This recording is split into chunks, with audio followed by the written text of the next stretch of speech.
नमस्कार, मैं हूं शशि तुषार शर्मा और आप देख रहे हैं चुनावी खबरों पर आधारित हमारा खास बुलेटिन। सबसे पहले आप दिन की बड़ी चुनावी खबरों को संक्षेप में जान लीजिए, जिसके बाद हम आपको बताएंगे कि ये खबरें खास क्यों हैं और इनके राजनीतिक मायने क्या हैं।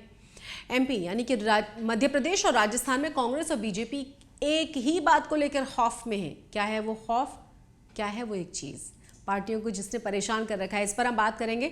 अशोक गहलोत अभी से फिर से सीएम बनने की तैयारी में लग चुके हैं। कैसे और सीएम पद को लेकर सचिन पायलट ने क्या कहा है, इसकी भी पूरी जानकारी आपको देंगे। तेलंगाना में टी राजा सिंह का निलंबन रद्द करके बीजेपी ने उन्हें फिर से टिकट दे दिया है। इसके बाद उन्होंने किससे खुली चुनौती दे डाली है, चर्चा इसकी भी होगी।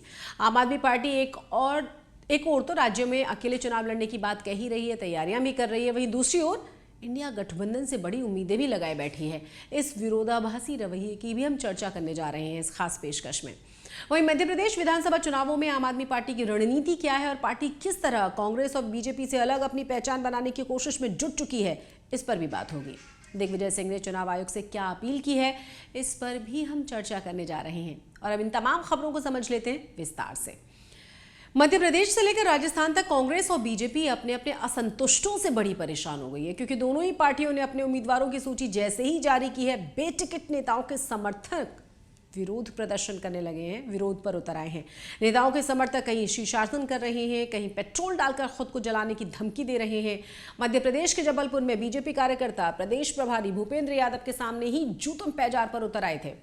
वहीं निवाड़ी सीट पर कांग्रेस के प्रत्याशी से नाराज पार्टी के कार्यकर्ताओं ने प्रदेश कार्यालय में शीर्षासन करके अपना विरोध जताया है। हालांकि दोनों ही पार्टियां बड़े नेता डैमेज कंट्रोल में लग ही चुके हैं और चुनाव से पहले असंतुष्टों को मना लेने का दावा कर रहे हैं। अब आपको बयान सुनवाते हैं भूपेंद्र यादव ने इस पूरे मामले पर क्या कहा है। सबसे पहले इनको सुन लीजिए। इससे पहले कभी नहीं देखा गया कार्यालय में घुसकर। अभी बात कर लेंगे, सभी लोगों से बात करेंगे अभी आप मीडिया वाले हटेंगे तो हम सबसे बात कर लेंगे। पहला मौका है जो इस तरीके का विरोध। अभी हम आए हैं कार्यालय में, सबसे बात करेंगे। अभी आए हैं सब कार्यकर्ता, बात करेंगे, नाराजगी सामने आ रही है, सबसे बात करेंगे। बात तो होगी लेकिन ये नारेबाजी और अभी सब आए हैं, सबसे बात करेंगे। आए हैं, मेरा कोई गनमैन ही नहीं, मेरे को सीधी पर मेरा कोई गनमैन, मेरा कोई ऐसा कुछ भी नहीं है, कहीं भी नहीं है। पार्टी के कार्यकर्ता है, सबसे बात करेंगे। तो मध्य प्रदेश और राजस्थान में विधानसभा चुनावों के लिए वोटिंग में अब बमुश्किल 1 महीने का समय बचा हुआ है। जो मौजूदा हालात हैं उसमें बीजेपी और कांग्रेस दोनों ही पार्टियां अपने बागी तेवरों वाले नेताओं से परेशान हैं। अगर उन पर नकेल नहीं कसी गई तो चुनाव में दोनों ही पार्टियों को इसका खामियाजा भुगतना पड़ेगा। उधर राजस्थान में कांग्रेस ने 43 उम्मीदवारों की दूसरी सूची भी जारी कर दी है और इस सूची में सीएम अशोक गहलोत का मैजिक फिर से देखने को मिल रहा है। सियासी गलियारों में कहा यह जा रहा है कि अगर कांग्रेस वापस सत्ता में आती है तो गहलोत ने अपनी कुर्सी पक्की करने का पूरा इंतजाम कर लिया है, जो साफ नजर आ रहा है। दरअसल गहलोत का अपने समर्थकों का कुनबा बढ़ाने का दांव फिर से सटीक बैठा है। उन्होंने लिस्ट जारी करने से एक दिन पहले 10 निर्दलीय विधायकों को गुपचुप तरीके से कांग्रेस को ज्वाइन करवाया और इनमें से 5 उम्मीदवारों को टिकट्स भी दिलवा दी। इनमें से बस्सी से लक्ष्मण मीणा, दुदू से बाबूलाल नागर, महुआ से ओम प्रकाश हुड्डा, सिरोही से संयम जोड़ा और मारवाड़ जंक्शन से खुशबीर सिंह को टिकट दिया गया है। माना यह जा रहा है कि बाकी के लोगों को भी टिकट मिल ही जाएगा। इससे पहले अशोक गहलोत ने कहा था कि वो सीएम की कुर्सी छोड़ना चाहते हैं, लेकिन ये कुर्सी उन्हें नहीं छोड़ रही है। उनके इस बयान के बाद संकेत यही था कि सीएम बने रहना चाहते हैं वो और किसी भी कीमत पर कुर्सी को नहीं छोड़ेंगे। लेकिन आज सचिन पायलट ने एक चैनल को दिए इंटरव्यू में कहा कि पार्टी का पहला ध्यान है जीत पर। अगर कांग्रेस वापस सत्ता में आ जाती है तो सीएम का फैसला विधायक और आलाकमान करेंगे। यानी सीएम को लेकर पायलट और गहलोत की लड़ाई अभी थमी नहीं है। तेलंगाना चुनावों में किला फतेह करने की लड़ाई अब दिलचस्प हो चुकी है, क्योंकि तेलंगाना में बीजेपी ने 52 उम्मीदवारों के साथ अपनी पहली लिस्ट को जारी किया है, जिसमें विधायक टी राजा को गोशा महल से दिया गया है टिकट। टी राजा को पैगंबर मोहम्मद पर आपत्तिजनक टिप्पणी के मामले में निलंबित कर दिया गया था, लेकिन सूची आने से ठीक पहले बताया गया कि उनका जवाब संतोषजनक पाया गया है। टी राजा ने भी टिकट मिलते ही अपने पुराने रंग को अख्तियार कर लिया है। बीजेपी के इस कदम पर ओवैसी ने तंज कसा है और कहा है कि अब लगता है कि नूपुर शर्मा का निलंबन भी रद्द हो जाएगा। अब हम आपको बयान सुनाते हैं टी राजा ने क्या कहा है और कैसे फिर उस पर जवाब दिया गया है असदुद्दीन ओवैसी की तरफ से।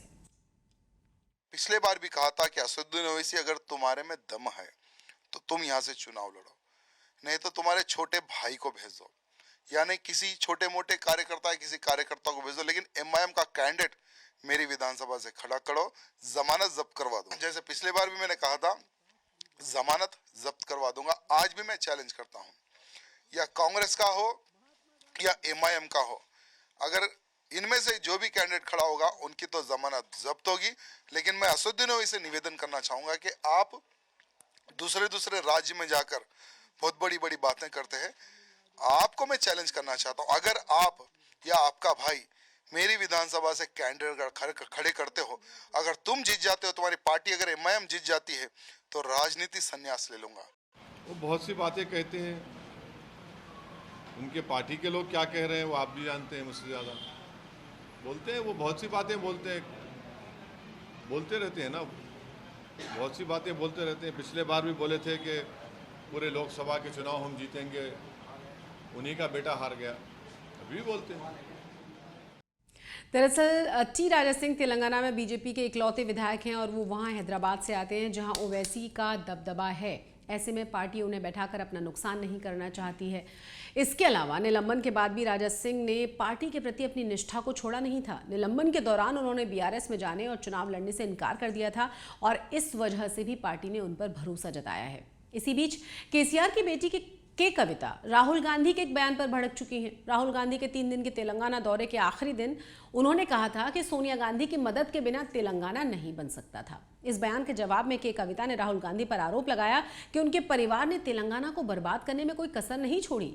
गौरतलब है कांग्रेस भी 55 उम्मीदवारों की अपनी पहली लिस्ट जारी कर चुकी है और जिस तरह बीजेपी आक्रामक प्रचार कर रही है उसके बाद तेलंगाना में मुकाबला त्रिकोणीय हो चुका है। तेलंगाना में 30 नवंबर को होनी है वोटिंग। मध्य प्रदेश में समाजवादी पार्टी और कांग्रेस के बीच सीटों के बंटवारे पर हुई जबरदस्त लड़ाई के बाद जहां एक तरफ कई राजनीतिक पंडित इंडिया गठबंधन के पतन की भविष्यवाणी कर रहे हैं, वहीं दिल्ली के सीएम अरविंद केजरीवाल का कहना यह है कि देश की नजर अब इंडिया अलायंस पर है।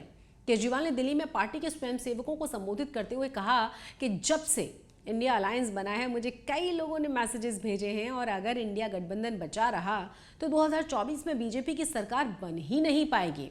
उन्होंने तो यहां तक कह डाला कि इस वक्त सबसे बड़ी देशभक्ति है बीजेपी को हटाना। सुनिए जरा अरविंद केजरीवाल को। इतना जबरदस्त समाज के अंदर पोलराइजेशन कभी नहीं देखा गया था। गलत तो नहीं कह रहा मैं? इतने लड़ाई झगड़े, इतना भ्रष्टाचार, इतनी गुंडागर्दी, इतनी मारपीट, इतनी लूटमार, कहीं शांति नजर नहीं आती। और अगर शांति नहीं होगी तो देश तरक्की नहीं कर सकता। इस वक्त देश की हालत, और कोई तबका बता दो जो खुश हो इनसे, सारे दुखी हैं इन लोगों से। बेड़ा गर्क कर दिया इन्होंने, इकोनॉमी का बेड़ा गर्क कर दिया, सब चीजों का बेड़ा गर्क कर दिया। तो मुझे लगता है आज अगर सबसे बड़ी कोई देशभक्ति का काम हो सकता है तो वो एक ही है कि 2024 में इनको हटाओ, है कि नहीं है?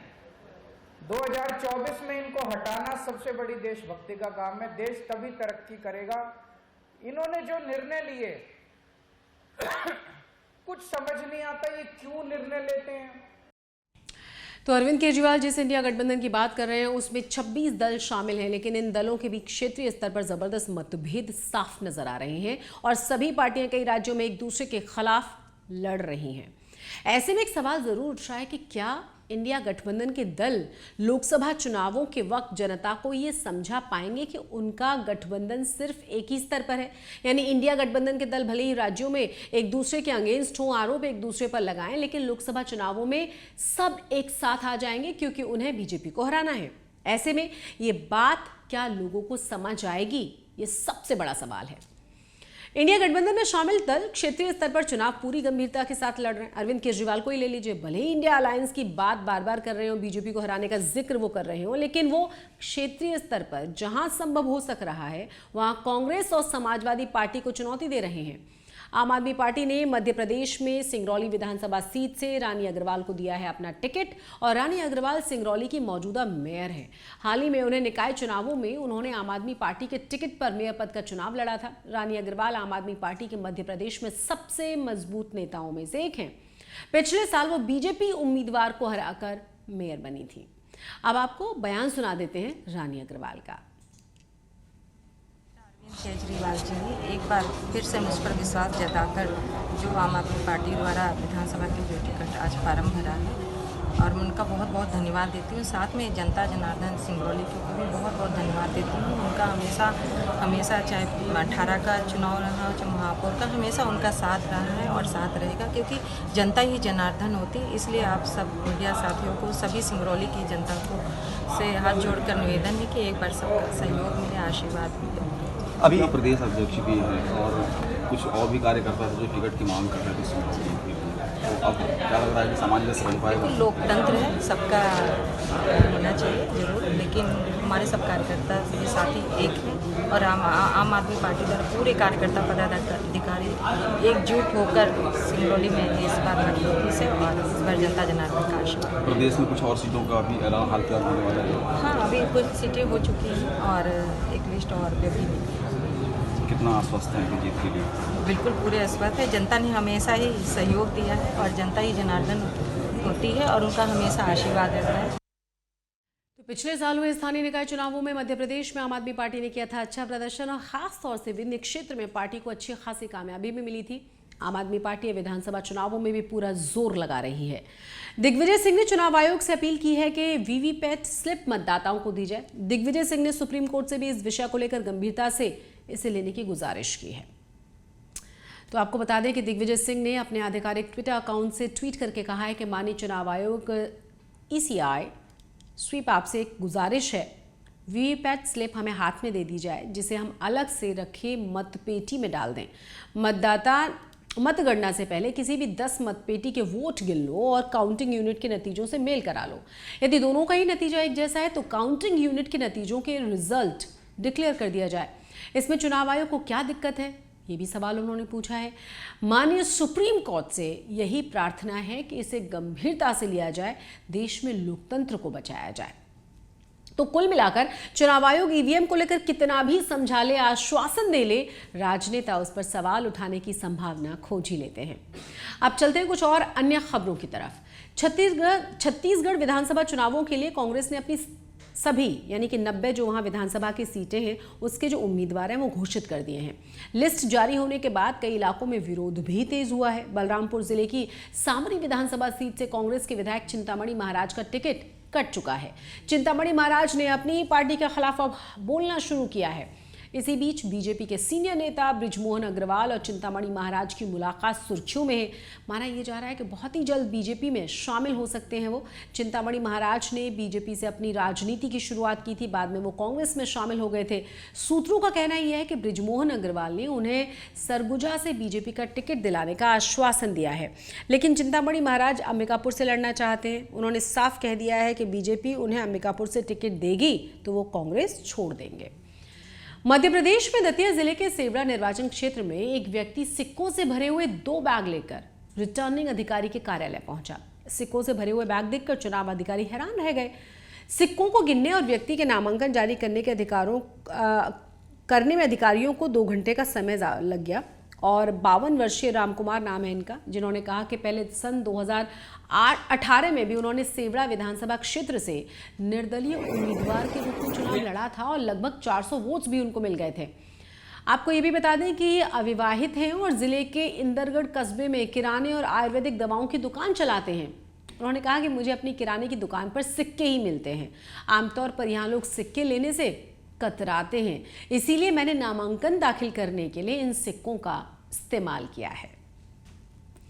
इन तमाम चुनावी खबरों के हमारे इस खास बुलेटिन में फिलहाल इतना ही, लेकिन चुनावों से जुड़ी हुई तमाम जानकारियों के लिए और हर दिलचस्प अपडेट के लिए आप सब्सक्राइब कीजिए चुनाव आज तक को। मुझे दीजिए इजाजत, नमस्कार।